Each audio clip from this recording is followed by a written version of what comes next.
राष्ट्रीय महिला आयोग की सम्मानित अध्यक्ष आदरणीय रेखा शर्मा जी, समारोह में मंच पर उपस्थित जम्मू के संभागीय आयुक्त श्री रमेश कुमार जी, हमारे अतिरिक्त पुलिस महानिदेशक जम्मू आनंद जैन जी, सचिव सोशल वेलफेयर रचना शर्मा जी, इस कार्यक्रम से जुड़े हुए जम्मू कश्मीर प्रशासन और विशेष रूप से सोशल वेलफेयर डिपार्टमेंट के हमारे सभी सहयोगी,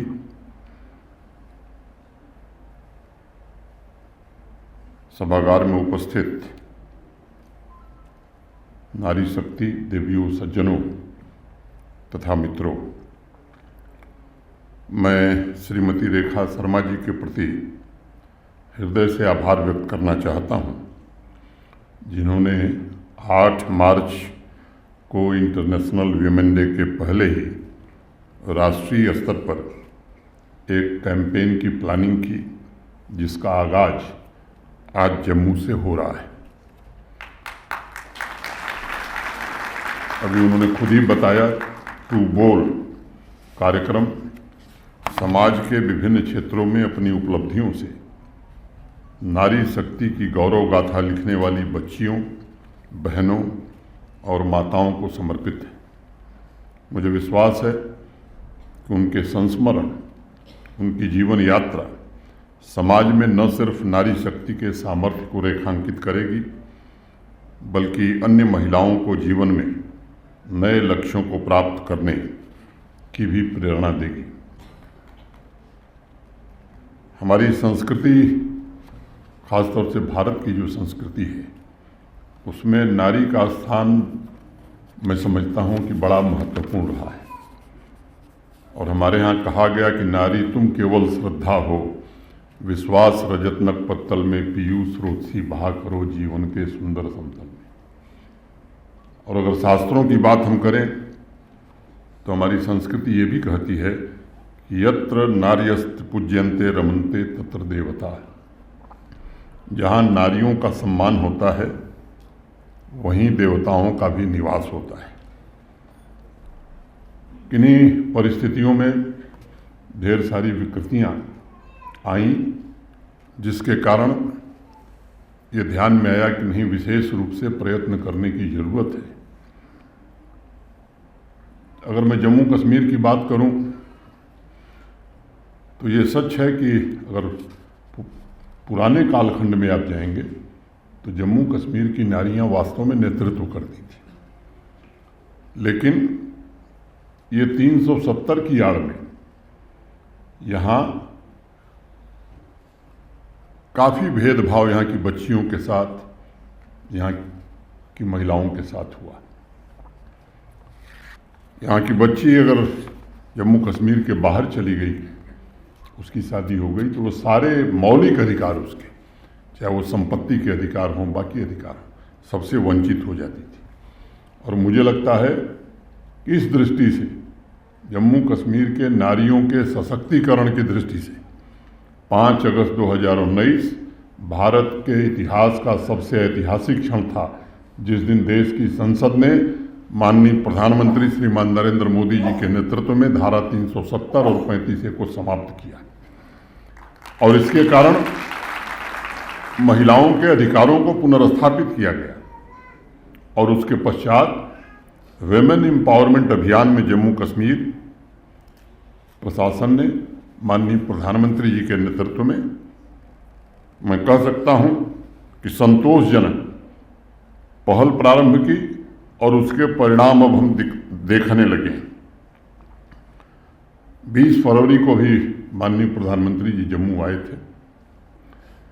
अपने प्रवास के दौरान कुछ लाभार्थियों से उन्होंने संवाद किया था, और उसमें कई बहनें थीं जिन्होंने जीवन में तमाम चुनौतियों का सामना करते हुए आज एक अलग मुकाम हासिल किया है। उन्हीं में से एक किश्तवाड़ की बहन थी और एक बांदीपुरा की साहिना बेगम थी, जिन्होंने माननीय प्रधानमंत्री जी से कहा था कि केंद्र सरकार तथा जम्मू कश्मीर प्रशासन के मिले जुले प्रयासों से न सिर्फ वह स्वयं एक सफल एंटरप्रेन्योर बनी है, बल्कि बिजनेस के द्वारा उन्होंने 5 अन्य परिवारों के जीवन को भी बदलने में सफलता पाई है। ये मैंने एक नाम लिया है, आगे मैं कुछ लोगों का और जिक्र करूंगा। मुझे प्रसन्नता हुई जब उन्होंने कहा कि मैं तो बहुत पहले लखपति दीदी बन गई थी, अब अनेक लखपति दीदी मेरे प्रयास के कारण बनी है। और आगे उस बहन ने कहा प्रधानमंत्री जी से कि मेरे जीवन का लक्ष्य अपने लिए केवल उद्यम स्थापित करना नहीं, अपने आसपास की महिलाओं के लिए उद्यम स्थापित कराना और भारत और जम्मू कश्मीर की अर्थव्यवस्था में योगदान देना, ये हमारे जीवन का संकल्प है। मैं मानता हूँ साहिना जैसी अनेक बहनें और उनके आत्मविश्वास, उनका त्याग, उनकी कर्मठता, उनका दृढ़ संकल्प, यही हमारे समाज और राष्ट्र की असली जीवन शक्ति है। अगर देखा जाए तो अभी रेखा शर्मा जी बता रही थी, पिछले 10 वर्षों में भारत के सम्माननीय प्रधानमंत्री श्रीमान नरेंद्र मोदी जी ने विमेन लेड डेवलपमेंट के संकल्प को साकार करके भारत की भूमि पर दिखाने का काम किया है और सुनिश्चित किया है कि विकसित भारत की जो संकल्पना उन्होंने प्रस्तुत की है, जो विकसित भारत 2047 2047 में बने, तो उसमें माताओं बहनों की भूमिका सबसे महत्वपूर्ण हो। इस तरह की नीतियां पिछले 10 वर्षों में इस देश में चली हैं। अलग अलग क्षेत्रों में, अलग अलग सेक्टर्स में हो रहे विकास से ये परिलक्षित होता है कि वुमेन एम्पावरमेंट भारत सरकार की सर्वोच्च प्राथमिकता रही है। और पिछले वर्ष देश की संसद में पारित हुआ नारी शक्ति वंदन अधिनियम इस बात का प्रमाण है कि महिलाओं के जिस सामाजिक, आर्थिक, राजनैतिक अधिकारों की चर्चा इस देश की प्राचीन संस्कृति का हिस्सा रही है, अब वो अधिकार भी भारत की नारियों को होगा कि विधानमंडल और देश की संसद में 33% उपस्थिति से देश का कानून बदलने का काम भारत की महिलाएं करेंगी।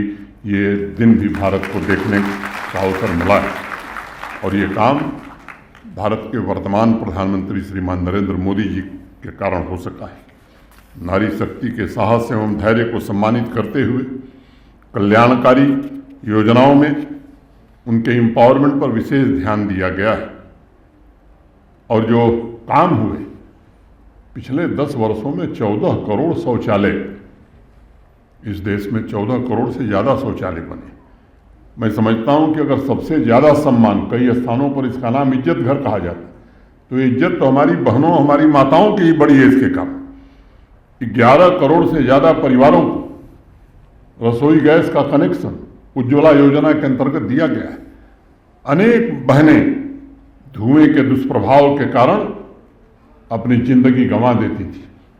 आज मैं समझता हूं कि हर ऐसे जरूरतमंद गरीब महिला को जो लकड़ी से, उपले से भोजन बनाती थी, उसके जीवन में एक नई रोशनी आई। प्रधानमंत्री आवास योजना में जिन लोगों को अब तक घर दिया गया है, 4 करोड़ से ज़्यादा लोगों को, आपको जानकर खुशी होगी 70% घर महिलाओं के नाम से ही हैं। जल, नल से जल, अभी भी ग्रामीण इलाकों में हमारी बहनें, हमारी बच्चियां, माताएं दूर से पीने का पानी लेने के लिए मटका, घड़ा लेकर के जाती रही हैं। 14 करोड़ से ज़्यादा घरों तक पिछले 2.5 वर्षों में, 3 वर्षों में नल से जल पहुंचाया गया है और इस वर्ष तक हर घर तक नल से जल पहुंच जाएगा। मैं समझता हूं ये भी उसी दिशा में किया गया एक प्रयास है। 40 करोड़ जो मुद्रा लोन दिए गए, उसमें ये तथ्य हमें ध्यान में रखना होगा, उसमें 27 करोड़ लाभार्थी, माने 70% से ज़्यादा लाभार्थी महिलाएं हैं। मुझे यह बताते हुए खुशी है कि वर्तमान में स्टार्टअप्स का जो इकोसिस्टम बना है, उसके नेतृत्व में भी आधा से ज़्यादा बच्चियां महिलाएं हैं।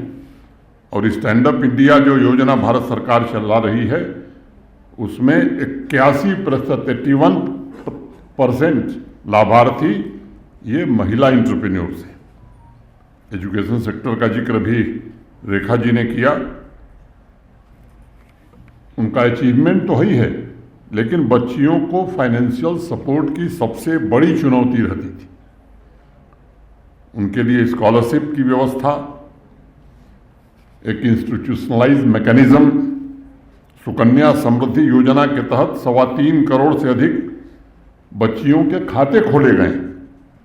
सशस्त्र बलों में पहले महिलाओं का प्रवेश मोटे तौर पर प्रतिबंधित था, लेकिन प्रधानमंत्री जी की दूरदृष्टि के कारण सभी विंग्स में नारी शक्ति को अस्थायी कमीशन प्रदान किया गया है।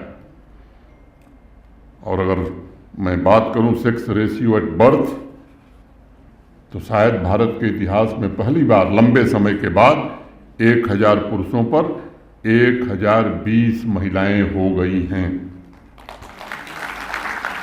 3 तलाक के खिलाफ कानून से मुस्लिम महिलाओं की शोषण से सुरक्षा सुनिश्चित हुई है। मिशन पोषण, मिशन शक्ति, one stop centre, Beti Bachao Beti Padhao, मातृ वंदना योजना, अनेक ऐसी योजनाएं आज भारत सरकार देश में महिलाओं के लिए, बहनों के लिए चला रही है। और इससे निश्चित रूप से एक बड़ी आबादी सशक्त हुई है। और पूरा देश देख रहा है कि जीवन के विभिन्न क्षेत्रों में किस तरह से महिलाएं सफलतापूर्वक अपने दायित्वों का निर्वहन कर रही हैं। और इस अवसर पर मैं निष्ठा से बात कहना चाहता हूं कि हमारी बहनें, हमारी बच्चियां किसी भी मामले में पुरुषों से कमजोर नहीं हैं। 2019 के परिवर्तन के पश्चात जम्मू कश्मीर प्रशासन का भी सर्वोच्च लक्ष्य रहा है कि महिलाओं को सम्मान दिया जाए, पुरुषों के बराबर अवसर उन्हें मिले। कई बार लोग नारी शक्ति और पुरुषों की तुलना करते हैं। मैं तुलना नहीं करना चाहता, क्योंकि मेरे विचार से नारी शक्ति अतुलनीय है और पुरुषों से कहीं ज़्यादा श्रेष्ठ है। आज जहां एक तरफ जम्मू कश्मीर में महिला साक्षरता दर बढ़ी है, वहीं दूसरी तरफ महिला entrepreneurs, teachers, scientist, IT professionals की संख्या भी लगातार बढ़ रही है। अभी पीछे में जो एग्रीकल्चर यूनिवर्सिटी जम्मू में, इसकास जम्मू, उसके कन्वोकेशन में गया था। सामान्य तौर पर जिन यूनिवर्सिटीज़ के कन्वोकेशन में गया हूँ, मोर देन 70% गोल्ड मेडल बच्चियों को ही मिला है। इसकास जम्मू में जब जिस दिन मैं गया था, तो पोस्ट ग्रेजुएशन में 11 गोल्ड मेडल में 10 बच्चियां हासिल की थी। अभी पिछले कुछ दिनों जम्मू यूनिवर्सिटी ने all India women science Congress का आयोजन किया था। और मुझे ये आपको बताते हुए गर्व है कि इनोवेशन और इन्वेंशन में भी आज बच्चियां, महिलाएं अपनी लगन और मेहनत से पूरे समाज को प्रेरणा दे रही। और ये बात आपको जानना जरूरी है कि दुनिया के जो विकसित देश हैं, चाहे वो अमेरिका हो, इंग्लैंड हो, जर्मनी हो, जिसका नाम आप ले लीजिए, तो जिसे हम कहते हैं कि science, engineering and mathematics, science, technology, engineering and mathematics, stem में सबसे ज्यादा प्रतिशत नारियों का, महिलाओं का भारत में है। अमेरिका, जर्मनी और इंग्लैंड भी आज हमसे पीछे हैं। ये स्थिति पिछले 10 सालों में भारत ने बनाई।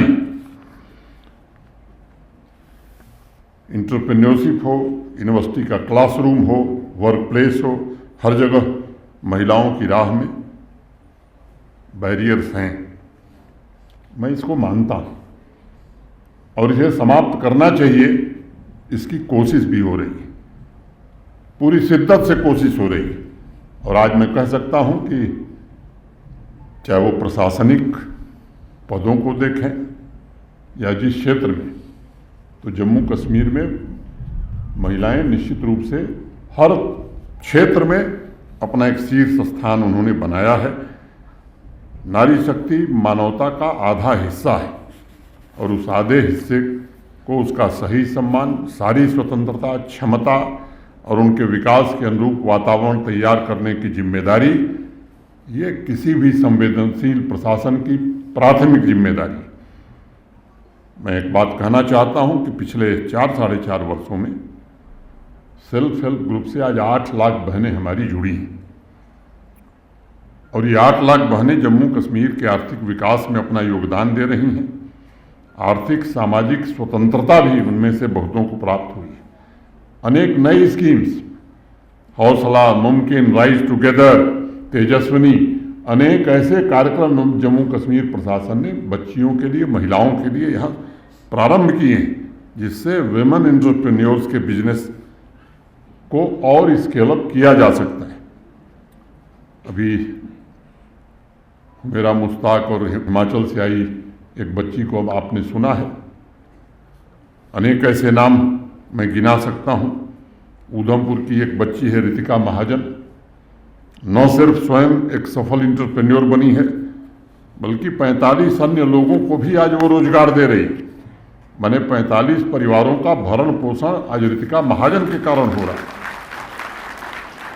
जम्मू संभाग से ही मैं आज नाम ले रहा हूँ, ऋचा शर्मा, सुनीता देवी, सोनिका, मीनाक्षी, पूजा, अनेक ऐसी महिलाएं जिन्होंने अपने सामर्थ्य से विकसित जम्मू कश्मीर की नींव रखी है। और मैं मानता हूँ इस नींव पर यदि आत्मनिर्भर जम्मू कश्मीर का भवन तैयार करना है तो निरंतर महिलाओं के एम्पावरमेंट पर विशेष रूप से हमें ध्यान देना होगा। मैं मानता हूँ कि नारी शक्ति ही किसी राष्ट्र की असली शक्ति है और उसके एम्पावरमेंट से समाज की अन्य समस्याओं का भी समाधान सुनिश्चित होता है। ग्रास रूट डेमोक्रेसी की अगर मैं बात करूं तो वहाँ भी education, health centre, economic growth, sports, इन सभी क्षेत्रों में आज जम्मू कश्मीर में हमारी बच्चियाँ, हमारी बहनें, मैं कह सकता हूँ कि बहुत ही सराहनीय प्रदर्शन कर रही हैं। और एग्रीकल्चर और एलाइड सेक्टर में एक holistic agriculture development plan Jammu Kashmir प्रशासन ने तैयार किया है। बजट के अलावा 5013 करोड़ रुपए हम और खर्च कर रहे हैं और मुझे बताते हुए प्रसन्नता है कि आज एग्रीकल्चर और एलाइड सेक्टर में भी ढेर सारी बच्चियां, पढ़ी लिखी बच्चियां रोज नौकरी छोड़ करके आ करके इस सेक्टर में काम कर रही हैं। और इंटीग्रेटेड फार्मिंग और फूड प्रोसेसिंग में तो आज मैं ये बात आपके बीच जिम्मेदारी से कह रहा हूं कि पुरुषों से बेहतर काम महिलाएं जम्मू कश्मीर में कर रही हैं।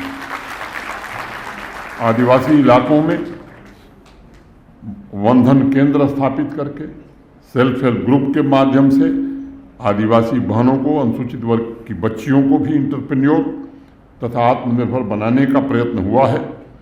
टूरिज्म सेक्टर में होम स्टे बड़ी संख्या में जम्मू कश्मीर में बढ़ा है और ये आंकड़ा मैं आपके बीच रखना चाहता हूँ, इसमें 63% महिलाएं होम स्टे चला रही हैं जम्मू कश्मीर में। आज इस कार्यक्रम में उपस्थित सभी नारी शक्ति को नमन करते हुए मैं ये कहना चाहता हूँ कि विमेन एम्पावरमेंट का ये अभियान इतना व्यापक है कि उसे प्रशासन के भरोसे नहीं छोड़ा जा सकता है। ये राष्ट्र का सबसे बड़ा सामाजिक अभियान है जिसमें सभी महिलाएं, स्वयंसेवी संस्थाओं, टीचर्स, समाज के प्रबुद्ध लोग सबको हाथ बटाना होगा। संपूर्ण समाज को इस बात का ध्यान रखना होगा कि सामाजिक आर्थिक विकास हो या राष्ट्र निर्माण से जुड़ा हुआ कोई भी कार्यक्रम, उसकी सफलता तभी संभव है जब उसका नेतृत्व हमारी नारी शक्ति के हाथ में हो। इसलिए मैं इस दिशा में आप सबसे मिलकर के काम करने का अनुरोध करता हूं। रेखा शर्मा जी को एक बार हृदय से फिर से मैं आभार व्यक्त करना चाहता हूं। अपनी ओर से, आप सबकी ओर से उनका स्वागत और अभिनंदन करना चाहता हूं। बैक टू विलेज में कार्यक्रम करते हैं हम लोग, अनेक काम होते हैं बैक टू विलेज में। एक काम उसमें प्रमुख ये रहता है कि हर पंचायत से 15 यूथ को आइडेंटिफाई करना और उनके सेल्फ एम्प्लॉयमेंट के लिए उनकी हैंड होल्डिंग और आर्थिक सहायता उपलब्ध कराना। आप सब जानते हैं कि 4250 के आसपास पंचायतें हैं। 4 बार ये कार्यक्रम हम कर चुके हैं। अभी पिछले 24 जनवरी को 92,500 यूथ को 1373 करोड़ रुपए मुद्रा योजना के अंतर्गत धनराशि हम लोगों ने उपलब्ध कराई और उस 92,500 में से 38,000 हमारी बच्चियां, हमारी महिलाएं थी। और ये विशेष ध्यान हम रखते हैं कि सेल्फ हेल्प ग्रुप के अलावा मिशन यूथ एक नया डिपार्टमेंट जम्मू कश्मीर प्रशासन ने बनाया, सोच समझ करके हमने बनाया जब मैं आया उसके बाद, और उसका एक ही उद्देश्य है कैसे युवाओं को रोजगार से जोड़ा जा सके, कैसे युवा एंटरप्रेन्योर खड़े किए जा सके। तो जो कार्यक्रमों के नाम हमने बताए, तेजस्वी, हौसला, राइज टुगेदर, ये सब बच्चियों के लिए कार्यक्रम। और मुझे ये बताते हुए प्रसन्नता है कि जम्मू कश्मीर के आर्थिक विकास में पुरुषों से कम योगदान महिलाओं का नहीं है। और मैं आश्वस्त हूँ कि आने वाले दिनों में हमारी बच्चियाँ, हमारी बहनें हर क्षेत्र में सराहनीय प्रदर्शन करेंगी। अभी वर्ल्ड कप में जम्मू किश्तवाड़ की बच्ची अभी जा कर के गोल्ड मेडल लेकर के आई है, तो मुझे लगता है कि पैरा ओलंपिक्स में पहला गोल्ड मेडल देश को दिलाने वाली वो हमारी बच्ची है, यहीं की है, किश्तवाड़ की है। ऐसे अनेक नाम मैं ले सकता हूँ। मुझे लगता है कि दूसरे सत्र में जो स्पीकर्स हैं, जैसा रेखा शर्मा जी ने बताया, उनकी बात आप ध्यान से सुनेंगे और निश्चित रूप से साहस के साथ, ये ठीक कहा रेखा जी ने कि मुझे लगता है कि प्रतिकार करना ये सबका अधिकार है, और जिस दिन आप प्रतिकार करना बंद कर देंगे, मुझे लगता है कि अपने अधिकार आप खो देंगे। यही निवेदन करते हुए रेखा शर्मा जी को, सोशल वेलफेयर डिपार्टमेंट को मैं हृदय से साधुवाद देता हूं। और ये कार्यक्रम आज एक दिन का है। मैं सोशल वेलफेयर डिपार्टमेंट से मेरी अपेक्षा होगी कि अब 8 तारीख तक इस तरह के कार्यक्रम चलते रहने चाहिए, और केवल कार्यक्रम नहीं, वास्तव में बच्चियों के, बहनों के जीवन में बदलाव आवे। एक साथ मिलकर के हमें काम करने की आवश्यकता है। बहुत बहुत धन्यवाद। जय हिंद, जय भारत।